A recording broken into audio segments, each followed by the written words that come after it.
vamos começar do versículo 1 até ao fim, do capítulo 4 da Carta aos Filipenses. Então posso começar. Então a palavra do Senhor diz-nos assim: portanto, meus amados e muito queridos irmãos, minha alegria e coroa, estai assim firmes no Senhor, amados. Roga Evódia e roga Sintique, que sintam o mesmo no Senhor. E peço também a ti, meu verdadeiro companheiro, que ajudes essas mulheres que trabalharam comigo no Evangelho e com Clemente e com outros cooperadores cujos nomes estão no livro da vida. Regozijai-vos sempre no Senhor. Outra vez digo, regozijai-vos. Seja a vossa equidade notória a todos os homens. Perto está o Senhor. Não estejais inquietos por coisa alguma, antes as vossas petições sejam em tudo conhecidas diante de Deus pela oração e súplicas, com a ação de graças.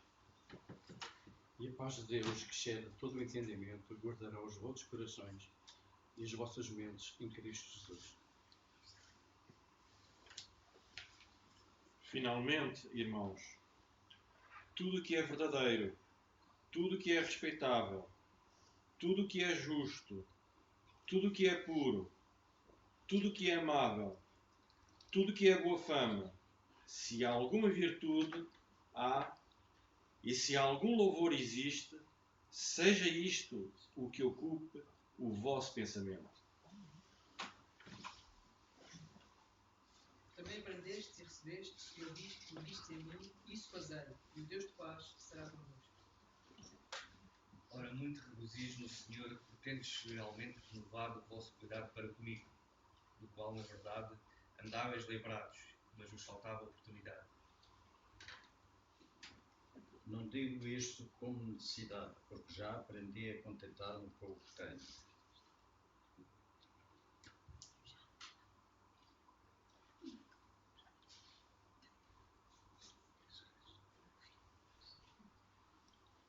Então.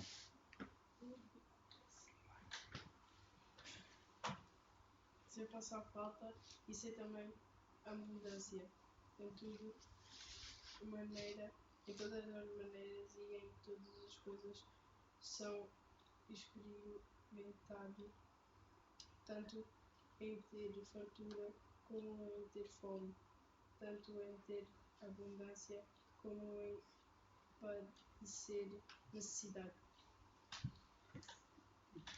Posso todas as coisas naquele que me fortalece. Todavia, fizeste bem em tomar parte na minha aflição. E bem sabeis, também vós, ó Filipenses, que no princípio do Evangelho, quando parti da Macedónia, nenhuma igreja comunicou comigo, com respeito a dar e a receber, senão vós somente. Porque também uma e outra vez me mandaste o necessário a Tessalónica. Não procuro dádivas, mas procuro o fruto que abunde para a vossa conta.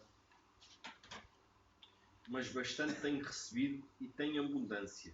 Cheio estou, depois que recebi de Epafrodito o que da vossa parte me foi enviado, como cheiro da suavidade e sacrifício agradável e aprazível a Deus. O meu Deus, segundo as suas riquezas, suprirá todas as vossas necessidades em glória, por Cristo Jesus.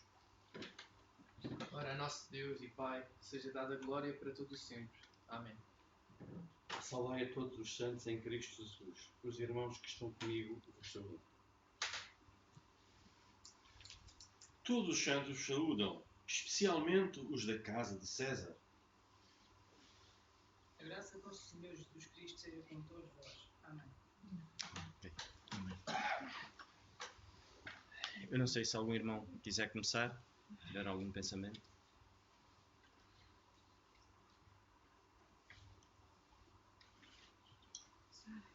Então, eu vou partilhar convosco, é muito rápido.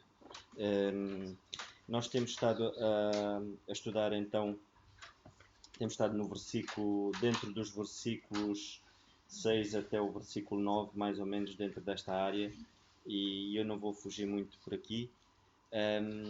A semana passada eu partilhei convosco do versículo 8, quando eu vou ler outra vez, quando o Senhor nos diz assim: quanto ao mais, irmãos, tudo o que é verdadeiro, tudo o que é honesto, tudo o que é justo, tudo o que é puro, tudo o que é amável, tudo o que é de boa fama, se há alguma virtude, se há algum louvor, nisso pensai. ainda no versículo 9, o que também aprendestes, e recebestes, e ouvistes, e vistes em mim, isso fazei, e o Deus de paz será convosco.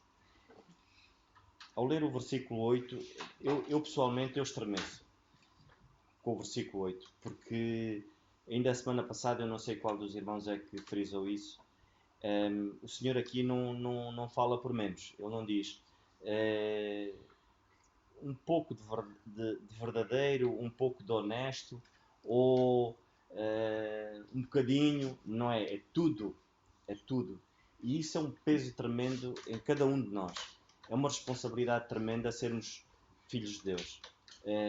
O nosso testemunho pesa muito, pode fazer a diferença. Eu lembro-me uma vez o irmão Carlos contar que no Norte havia um irmão que ele pregava com as atitudes dele. Ele não precisava de falar muito. E, aliás, ele dizia que ele nem falava assim muito, mas era um homem de Deus a sério. E ele pregava com as atitudes dele.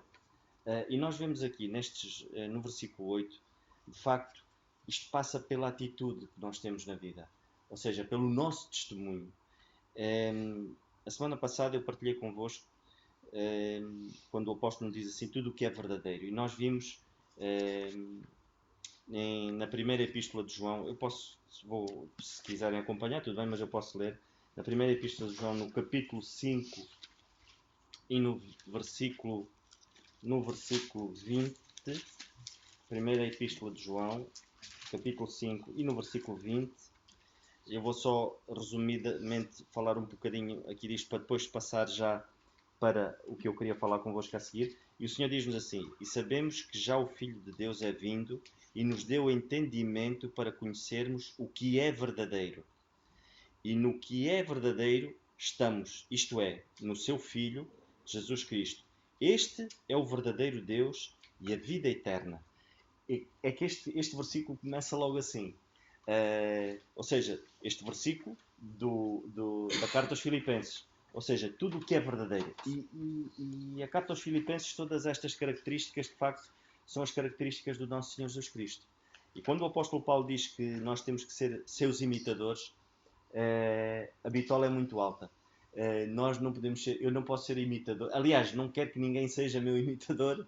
O apóstolo Paulo tinha essa autoridade de dizer, sede meus imitadores porque eu sou de Cristo. Mas eu, infelizmente, eu tenho muita coisa má que eu tenho que me corrigir diariamente. Seria bom cada um de nós poder dizer o mesmo que o apóstolo Paulo disse, mas temos de ter cuidado com a nossa postura, temos de ter cuidado com o nosso testemunho. É tremendo. Este capítulo e este versículo, o capítulo 4 da carta aos Filipenses, e este versículo, que é o versículo 8, é um peso muito grande na nossa vida. Que é um peso, mas no bom sentido. Ou seja, dá-nos a responsabilidade, mas uma coisa é certa, o Senhor diz-nos que aquilo que Ele nos diz, uma vez o nosso irmão Patrick pregava e ele dizia, tudo aquilo que vem na palavra de Deus escrita e que diz para nós fazermos, é porque podemos fazer, e é porque isto é capaz de ser feito na nossa vida.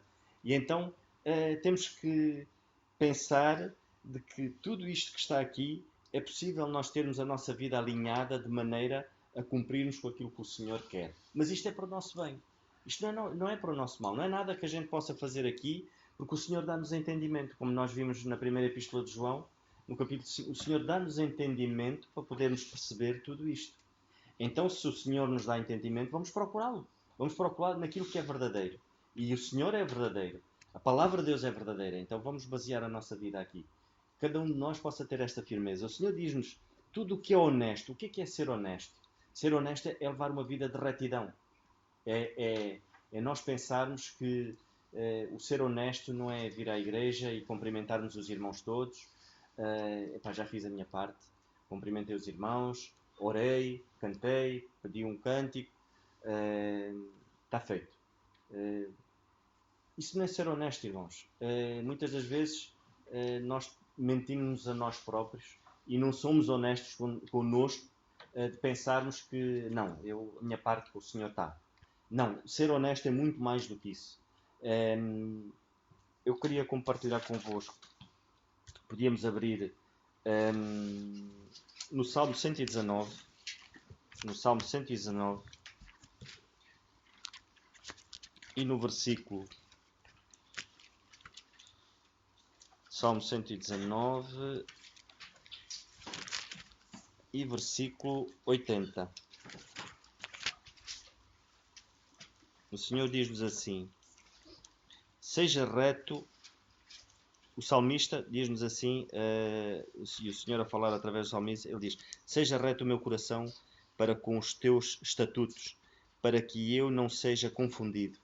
Ou seja, vou ler mais uma vez: seja reto o meu coração para com os teus estatutos, para que eu não seja confundido. Ou seja, a nossa retidão tem que ser baseada nas Escrituras. Nós não podemos basear a nossa honestidade, seja naquilo que for. Tem que ser aqui. Nós vemos que não há versículo nenhum que nos induza a procurar, seja aquilo que for, noutro livro. Seja aquilo que for, em sabedoria humana. Não. A nossa sabedoria, tudo aquilo que nós podemos alcançar e que é aprazível, tudo aquilo que nós podemos alcançar e que nos vai dar gozo e que vai produzir fruto, é aqui na palavra do Senhor. Ainda falando do fruto, em Lucas, eu queria compartilhar convosco ainda, em Lucas, no capítulo 8 de Lucas, e aqui nesta parábola do semeador nós podemos ver isso nitidamente. Lucas, capítulo 8 e versículo 15. Esta é a parábola do semeador, todos conhecem, mas eu vou ler só o versículo 15, onde nos diz assim. E por último, neste versículo, este versículo diz: e a que caiu, ou seja, a semente, e a que caiu em boa terra, esses são os que, ouvindo a palavra, a conservam num coração honesto e bom, e dão fruto com perseverança. Nós vemos que a semente caiu em boa terra, e essa boa terra, de facto, foi num coração, naqueles que conservam um coração honesto e bom. E logo a seguir nós vemos que deu fruto. E lá está. Quando nós baseamos a nossa vida na palavra do Senhor, quando os nossos princípios estão fixados aqui, nos estatutos, como nós vimos no capítulo 119 e no versículo 80, quando o nosso foco é este, há fruto, produz fruto. E nós vemos aqui nitidamente, quando no fim nos diz a semente caída numa boa terra, num coração num coração que conserva a honestidade e que é bondoso, produz fruto. Nós vemos que muitas das vezes caímos no erro de pensarmos que não temos, como este versículo 8 da carta aos Filipenses nos diz, e que nos fala em tudo o que é verdadeiro, tudo o que é honesto. Nós às vezes pensamos: eu não tenho que ter, a paciência tem limites, ou seja, isto já chega, não é? E quando às vezes só 2 vezes ou 3 é que a gente somos atribulados pela mesma coisa, mas já estamos a dizer que a paciência tem limites. Se o Senhor agisse assim para connosco, ou seja, se o Senhor agisse para connosco assim, nós todos nós que estamos aqui, se calhar já tínhamos padecido há muito tempo. Mas não, o Senhor diz que em tudo, e isso inclusive, a honestidade passa um bocado por aí. A honestidade nas nossas vidas passa às vezes por nós sermos pacientes. Temos que ser pacientes uns com os outros. Temos que ser pacientes mesmo para depois agirmos honestamente para com essa pessoa. Às vezes nós não sabemos o que se passa na vida desse irmão e falta-nos a tal paciência, que nós dizemos que muitas das vezes que a paciência tem limites. Então temos que ter cuidado com isso, irmãos. Temos que pensar que, acima de tudo, o Senhor não se agrada de maneira nenhuma com um coração que não conserve estas características, a honestidade e a bondade. Ainda queria ler convosco, e por último, em Atos, queria que abríssemos em Atos.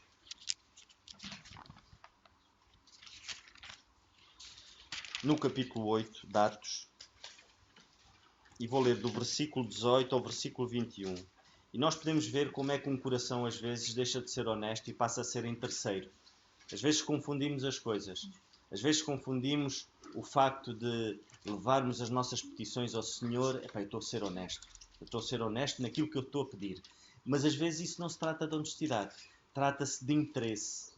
E o facto de muitas das vezes nós irmos ao Senhor, e eu queria isto, e Senhor, que tu me concedas isto, porque eu estou a atravessar esta situação na minha vida, e ao Senhor eu, e ao Senhor eu, e a gente pensa que estamos a ser honestos com o Senhor. Não, eu estou a ser honesto com aquilo que eu sinto. Não, eu estou a ser interesseiro. Primeiro, muitas das vezes a minha oração não é para interceder pelos outros. É mais eu preciso, eu estou em falta, eu estou a precisar desta situação, eu estou a passar por este problema. Isto deixa de ser honestidade, passa a ser interesse. E eu queria só compartilhar convosco esta passagem em Atos, no capítulo 8, e do versículo 18 ao versículo 21, nós podemos ver nitidamente esta situação de interesse e não de honestidade. Quando diz assim: e Simão, vendo pela imposição das mãos dos apóstolos era dado o Espírito Santo, lhe ofereceu dinheiro a Pedro, dizendo: dai-me também a mim esse poder, para que aquele sobre quem eu puser as mãos receba o Espírito Santo. Mas disse-lhe Pedro: o teu dinheiro seja contigo para a perdição, pois cuidaste que o dom de Deus se alcança por dinheiro.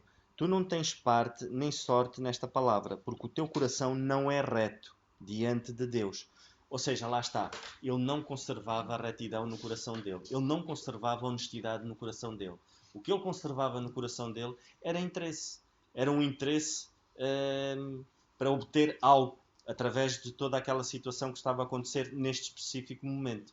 Ou seja, ele queria pagar, muitas das vezes, infelizmente, é o que hoje acontece em muitas igrejas em que, como o nosso irmão Daniel uma vez pregou, os ditos inimigos da cruz de Cristo, que dizem que quanto mais a gente der em termos monetários para o Senhor, mais vamos receber. E infelizmente hoje pratica-se muito isso. Há muitas igrejas que funcionam assim, infelizmente. Ou seja, o Senhor não precisa do nosso dinheiro de maneira nenhuma. Mas não, quanto mais dermos para o Senhor, mais vamos obter. Não é assim. O que o Senhor quer de facto é a nossa honestidade, mas nas nossas atitudes. E não naquilo que nós queremos obter em prol de um benefício próprio e que muitas das vezes nem é bom para nós. Nós vemos aqui esta situação, que o facto dele querer o Espírito Santo cair sobre ele não era para que pudesse ser usado na obra, mas era um interesse próprio que ele queria. E isso não é bom. E o apóstolo Paulo disse logo: o teu coração não é um coração reto. O teu coração não conserva nada de honesto. Que possamos ter esse cuidado, irmãos. Que a nossa vida, como o apóstolo Paulo aqui nos diz na carta aos Filipenses, que possamos ter essa característica de honestidade, mas uma honestidade saudável aos olhos do Senhor. Vemos ainda no versículo 19, a última parte do versículo, quando ele diz: ouvistes e vistes em mim, isso fazei.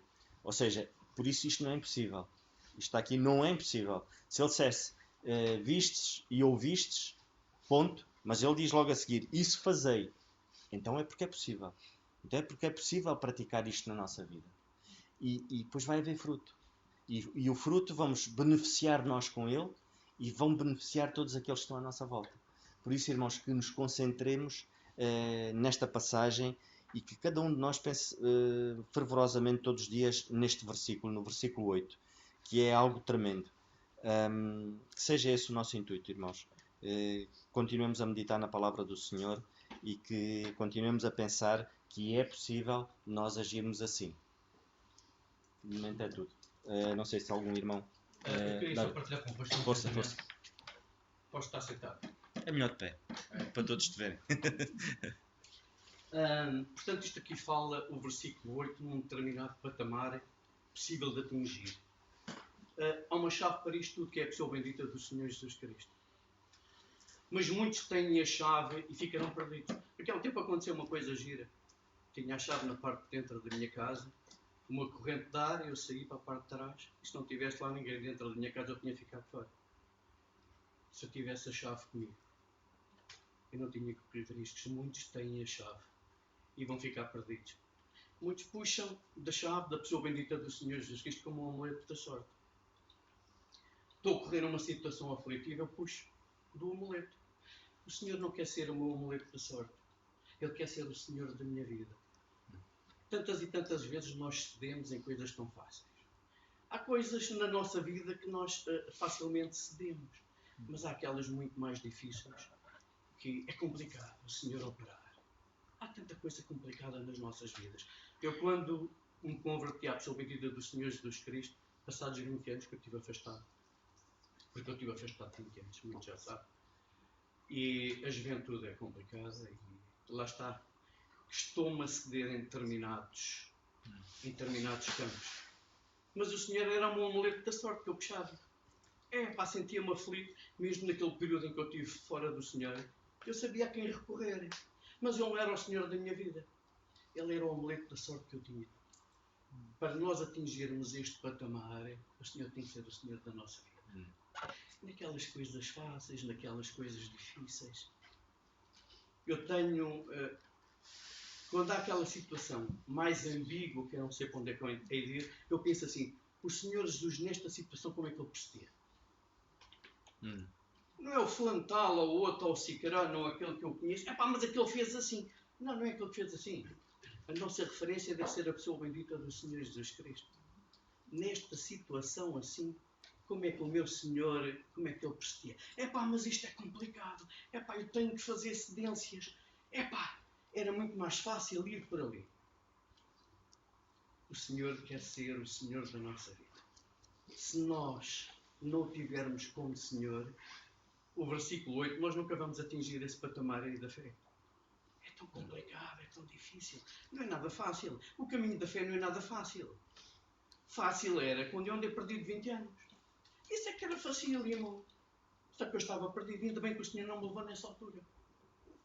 Porque se o Senhor me tivesse, eu já tenho pensado várias vezes isso, se o Senhor me tivesse levado nesse período de 20 anos, eu penso que estava perdido, porque eu nem quero pensar nisso.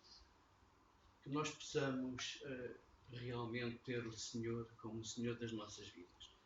E então vamos conseguir atingir isso verdadeiramente. Por patamares, isso não se consegue de um momento para o outro. A gente converte-se e chegamos logo aí. Não, a gente não chega logo aí. Mas vamos seguindo, subindo a escadaria da fé. Vamos evoluindo. Mas que o Senhor seja realmente o Senhor das nossas vidas. Só pegando aqui nos pensamentos do irmão Carlos, que realmente o cristianismo não é fácil, embora não seja muito velho o cristianismo, mas é difícil porque, de facto, exige que nós nos neguemos a nós mesmos. E como disse o irmão Carlos, de facto, temos que olhar para o Senhor Jesus Cristo.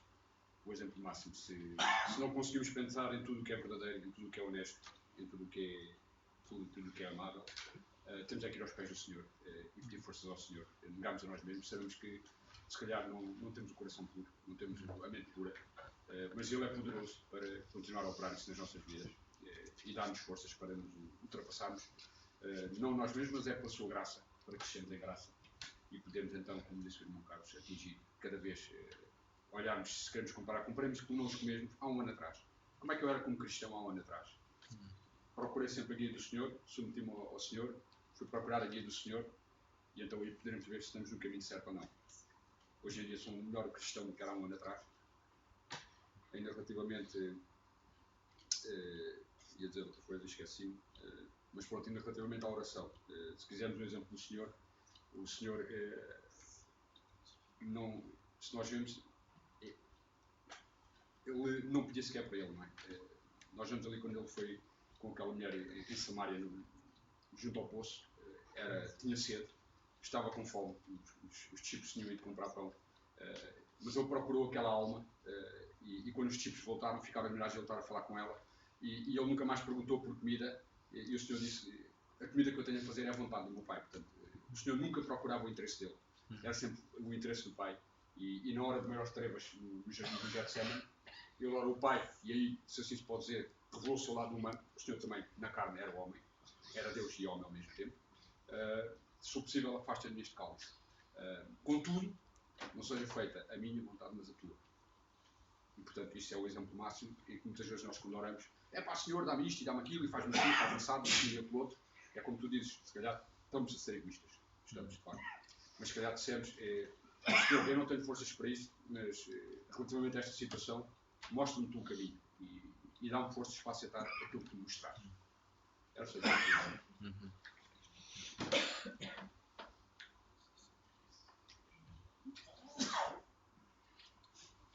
Irmãos, boa noite. Relativamente à passagem que estamos a ver antes de ir a partir do 8, queria falar só um pouco do 8 até o versículo 13. Queria destacar uma parte importante que desde o versículo 1 até o 9 vemos Paulo a dar conselhos práticos. E se lermos com atenção desde o versículo 1 até o 9, vemos que estão aqui presentes os dois temas principais da carta do apóstolo Paulo aos Filipenses, que é a humildade e a alegria. A humildade já vimos que parte da nossa humilhação, e principalmente a nossa humilhação perante o Senhor, principalmente primeiramente, e depois através uns dos outros, e a alegria. E tudo isto parte, e tudo isto é essencial, e vai crescendo, e vai se tornando mais evidente em cada um de nós, nas nossas vidas, dependendo da comunhão que nós temos com o Senhor. E quanto mais tivermos, quanto mais pomos em prática, e quanto mais estivermos junto a Ele, vamos tornando-nos mais humildes, porque sabemos com quem estamos, sabemos a quem glorificamos, sabemos que Ele é muito maior que nós, sabemos que Ele fez tudo por nós, e ao depararmos com quem estamos a louvar, e com quem estamos a orar, com quem estamos a falar, vai-nos tornando mais humildes, e pelo facto de nós sabermos que de falarmos com Ele, o facto de orarmos bastante com Ele, vai-nos trazendo paz, a paz que nós precisamos, porque sabemos que Ele pode tudo. Ele pode fazer tudo nas nossas vidas, por meio de nós e aos que estão à nossa volta.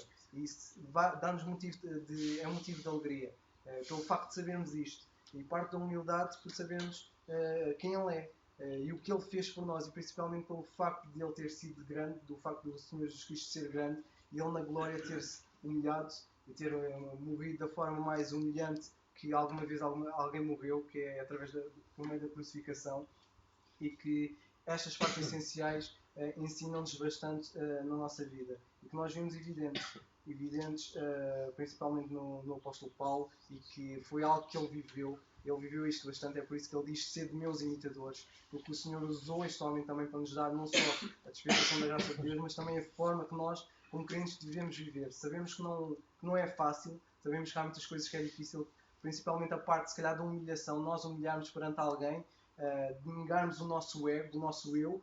Sabemos que isso é difícil pela nossa natureza pecaminosa, mas não é impossível. E isto parte da nossa comunhão com o Senhor. Isto são estas dicas que Paulo dá, estes conselhos práticos que ele dá desde o versículo 1 até o versículo 9. Queria detalhar um bocadinho acerca do versículo 8, começando primeiramente quando Paulo fala de tudo o que é verdadeiro, o facto de nós pensarmos em tudo o que é verdadeiro, e isto parte de uma parte que o sinónimo, por assim dizer, que é pensarmos em algo que é real. Quando pensamos em algo que é verdadeiro, pensamos algo na realidade. Por exemplo, se eu pensar alguma coisa acerca de mim, pensar que algo que é real, o facto de eu não ser maior que alguém, de eu não muitas vezes quando nós somos orgulhosos, isso parte de nós pensarmos algo que não é verdadeiro acerca de nós, e o facto de nós humilharmos mostra de facto quem é que nós somos, que não somos nada, e isso parte, e nós sabemos isso, quando cada um de nós aceitou o Senhor Jesus Cristo como seu Salvador e Senhor, nós reconhecemos aquilo que nós somos, pecadores, reconhecemos as nossas falhas, os nossos pecados, reconhecemos que nós precisamos do Senhor Jesus Cristo. Ou seja, começamos a pensar naquilo que é verdadeiro acerca de nós, acerca dos nossos pecados, e algo que é real, e é algo que nós devemos pensar, não só real acerca de nós, como também à nossa volta. Pensarmos, por exemplo, como é a realidade acerca de pessoas que passam necessidades, a realidade na escola, como estão os nossos colegas, pensarmos não só acerca deles, ou as dificuldades que eles têm, da necessidade que eles têm do Senhor Jesus Cristo, ou seja, pensarmos em algo real. Isto depois dá seguimento ao que Paulo diz a seguir, que é em tudo o que é honesto.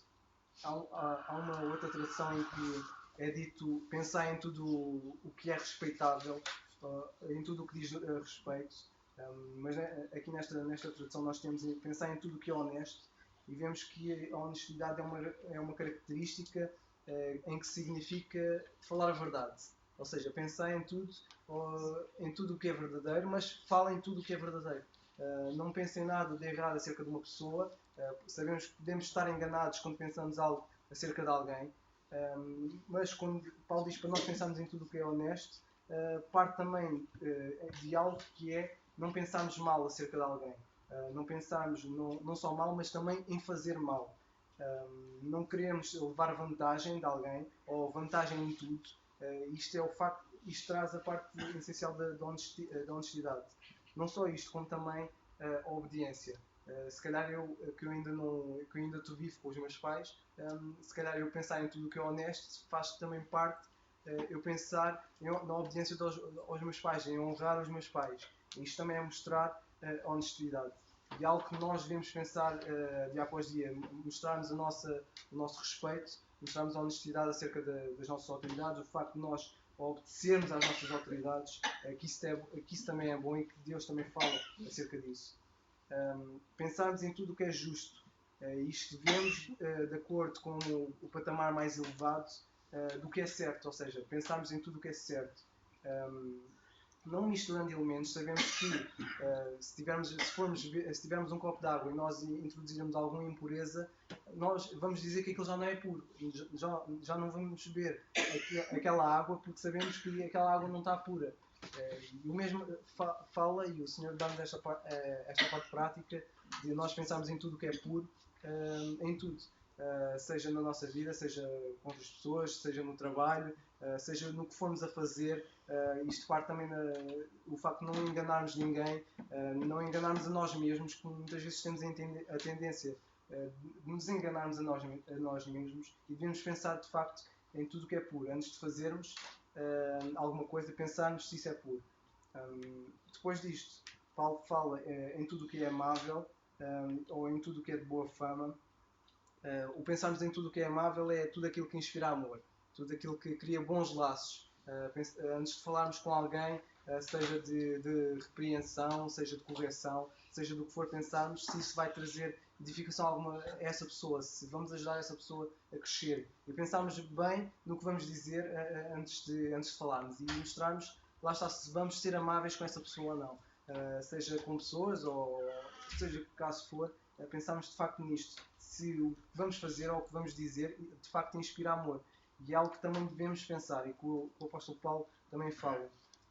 Fora isto, e por último, o apóstolo Paulo fala de pensarmos em tudo o que é de boa fama, ou seja, aquilo que traz boas repercussões, daquilo que, se nós fizermos bem, essa pessoa também vai fazer bem, vai se sentir bem, aquilo vai dar bons frutos, e é algo que nós devemos pensar. É algo que, se nós tudo que pensarmos em fazer de boa fama, tudo aquilo que é de boa fama, aquilo que cria confiança, tudo que formos fazer a alguém ou dizer, e pensarmos antes no que vamos dizer, pensarmos se aquilo cria confiança com essa pessoa também. Isto são esta parte prática que o apóstolo Paulo fala. De certa forma podemos pensar que seria difícil fazer isto, seria difícil pôr em prática, mas não é impossível. Não é impossível se nós começarmos pelo que o apóstolo Paulo fala desde o versículo 6 ao 7, de pormos todas as nossas inquietações, de pormos tudo o que se passa na nossa vida nas mãos deles, nas mãos dele, partindo da oração, e o facto de nós orarmos, e quanto mais estivermos com o Senhor, quanto mais orarmos isto, vai se tornando mais evidente e vai sendo um pouco mais fácil pensarmos tudo nisto. Depois no versículo 9, em que Paulo diz: o que também aprendestes e recebestes e ouvistes e vistes em mim, isso fazei. Mas antes de chegar a esta parte, queria só citar-vos alguns versículos de algumas coisas que não devem ocupar as nossas mentes. Paulo dá-nos algumas dicas, não é só na carta aos Filipenses. Ele fala, por exemplo, na carta aos Efésios, no capítulo 2 e no versículo 3, em que ele diz: entre os quais todos nós também antes andávamos nos desejos da nossa carne, fazendo a vontade da carne e dos pensamentos. Nós hoje, sendo crentes, hoje que aceitamos o Senhor Jesus Cristo como nosso Salvador e Senhor, não fazemos a vontade dos nossos pensamentos e da nossa carne, porque nós sabemos o que vai do nosso coração não é bom. E é por isso que nós não devemos pensar muitas vezes no que de repente vem à nossa mente. E devemos pensar realmente, até devemos pensar se nisso é bom ou não. E devemos, lá está, controlar. Isto vem da parte prática.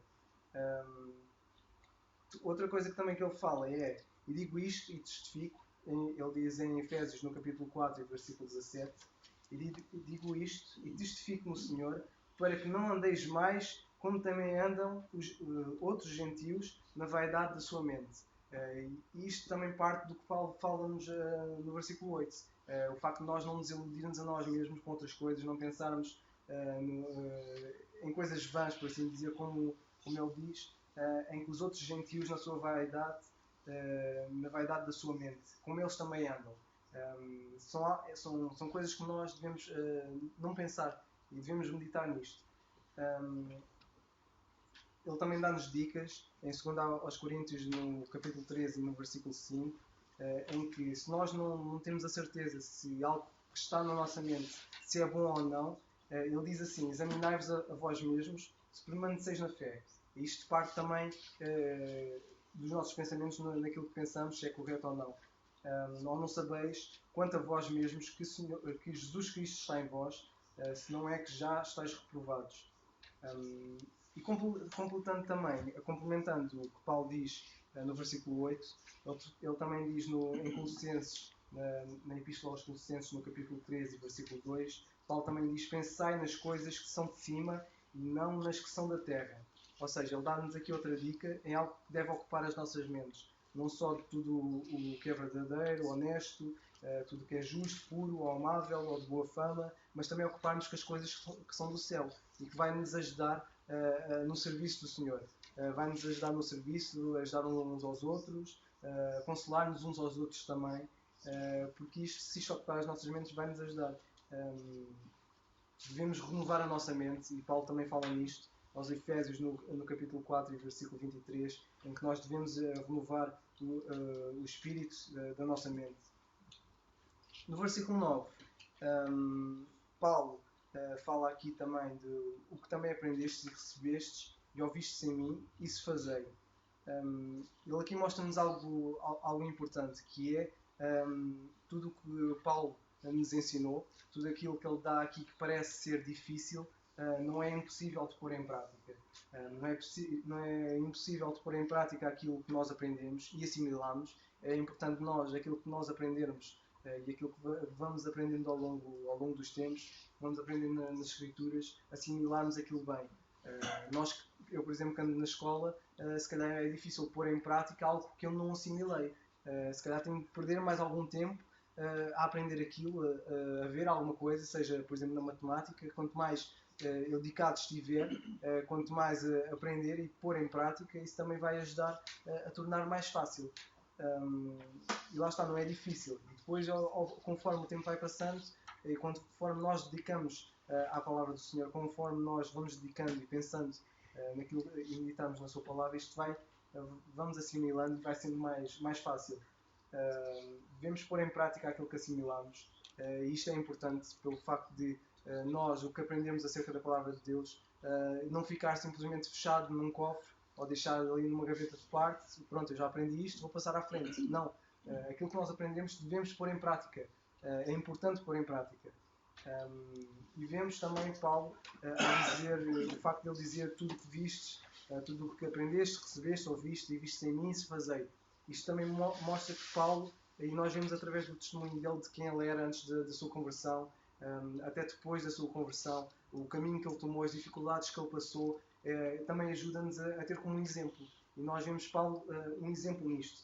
E vemos que de facto não é impossível. Se Paulo, de certa forma, o Senhor também usou e abençoou, e ele foi o grande homem que foi, porque ele de facto estava no Senhor. E ele foi abençoado por isso. E Deus ensina-nos e tem-nos ensinado através da vida e do apostolado de Paulo. Só é possível e devemos pôr em prática aquilo que aprendemos e assimilamos. Claro, senão algo que nós não aprendemos e não assimilamos na nossa vida é difícil, ou se calhar até poderia dizer impossível de pormos em prática. E é nestas coisas que devemos meditar.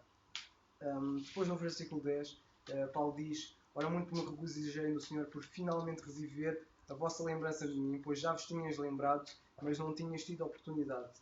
Noutras traduções, Paulo diz, por exemplo, numa outra tradução, que é na tradução do livro, ou na nova tradução, na nova versão internacional, Paulo diz assim: alegro-me grandemente no Senhor, porque finalmente vocês renovaram o seu interesse por mim.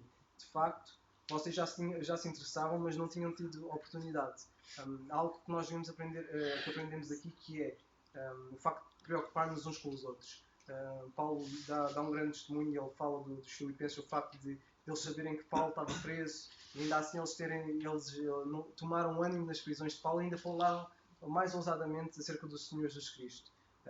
Isto também serve de ensinamento para nós lembrarmos uns dos outros. O facto de interessarmos com uns dos outros e assim que tivermos uns com os outros, temos a oportunidade de perguntar se esse irmão está bem, as dificuldades que ele tem, procurarmos ajudar, procurarmos consolar, interceder, ou o que for, por esses irmãos assim que tivermos a oportunidade. E a oportunidade temos essa oportunidade quando estamos com eles e quando estamos uns com os outros. E é de facto, Paulo alegra-se pelo facto de eles, não só eles terem interesse por Paulo, mas também quererem ajudá-lo, não só fisicamente, como também espiritualmente, nas necessidades que Paulo tinha. O facto de ele ter falado nas prisões e eles tomarem ânimo, mostra que eles estavam interessados. Não só o facto de Paulo ter estado preso, mas pela obra pelo Evangelho, pelo facto de eles falarem mais do Senhor Jesus Cristo. Isto trazia alegria para ele saber que não só que eles preocupavam-se com ele, mas preocupavam-se com o ministério, de falar do Senhor Jesus Cristo àqueles que estavam ao pé deles. Depois, mais à frente e rapidamente, e por último, desde o versículo 11 até ao 13, Paulo diz: não digo isto como por necessidade, porque já aprendi a contentar-me com o que tenho, a estar abatido e sei também ter abundância. Em toda a maneira e em todas as coisas estou instruído, tanto a ter fartura como a ter fome, tanto a ter abundância como a padecer necessidade. Posso todas as coisas naquele que me fortalece. E o último pensamento que queria deixar aqui é que nós devemos aprender a contentar-nos com o que temos. E isto é importante. Paulo aprendeu isto da maneira mais dura. Ele, quando escreveu esta carta, ele estava preso, estava na miséria, e ainda assim ele aprendeu, ele contentava-se com o que tinha. Isto ajuda-nos a nós às coisas que nós temos, de certa forma, não terem posse, eu digo isto entre aspas, não terem posse das nossas mentes, ou seja, nós não nos preocuparmos ao ponto de queremos só uma coisa. E temos casos práticos, como por exemplo o Robin Williams, um ator, em que ele cometeu suicídio, e ele tinha tudo, não lhe faltava nada. E ele, de facto, faltava-lhe o mais importante, que era o Senhor Jesus Cristo na vida dele. Mas um homem que tinha mulher, tinha filhos, talvez netos, que era rico, ele não estava propriamente na pobreza, ele tinha dinheiro, ele tinha posses, e de facto ele cometeu suicídio, teve uma depressão, e o que é que lhe faltava? Faltava-lhe o Senhor Jesus Cristo, de facto.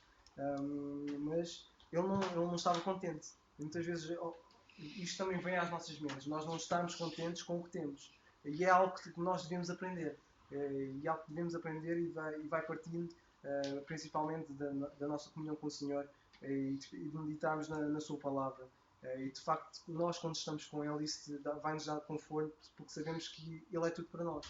Se Ele pode dar-nos todas as coisas, se Ele criou o universo, não poderá Ele cuidar das nossas necessidades. Ele sabe as necessidades mais e muito melhor do que nós, as necessidades que nós temos, e sabemos que Ele pode supri-las de maneira mais extraordinária que nós podemos pensar. Mas nós, ainda assim, devemos aprender a estarmos contentes, a estarmos satisfeitos com o que temos, independentemente do que for, seja na pobreza ou na riqueza, sabendo que nós é que temos controle das coisas que temos, e sabendo que nós devemos dar bom uso àquilo que temos, principalmente para o Senhor, e darmos ao Senhor.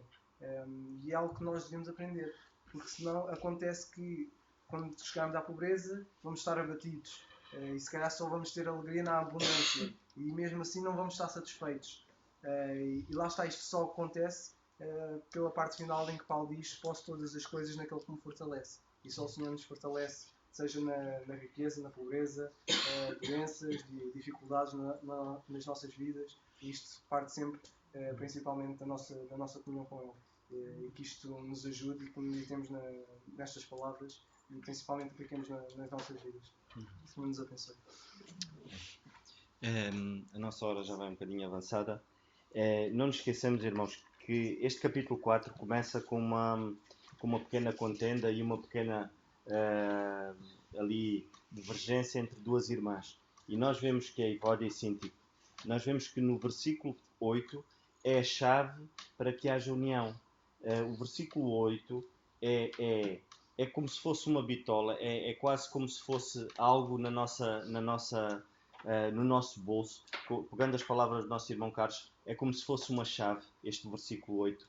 Para quê? Para que possamos, perante uma situação destas que aconteceu nesta igreja aqui, neste preciso momento, que foi aquela pequena desavença entre aquelas duas irmãs, possamos usar. Se nós vamos ter com o irmão para aconselhar, e se aquilo que nós vamos dizer vai produzir algo verdadeiro, algo honesto, algo puro, algo amável e de boa fama, e se há alguma virtude naquilo que nós vamos dizer, então vamos aconselhar esse irmão. Agora, se nós vamos falar com esse irmão, como se costuma dizer, para meter veneno, como se costuma dizer, então não vai dar fruto. Então isso não vai dar fruto. Isso não vai servir para curar, mas vai servir para dividir, vai servir para destruir, e não é isso que o Senhor quer. Quando um membro padece, os outros padecem.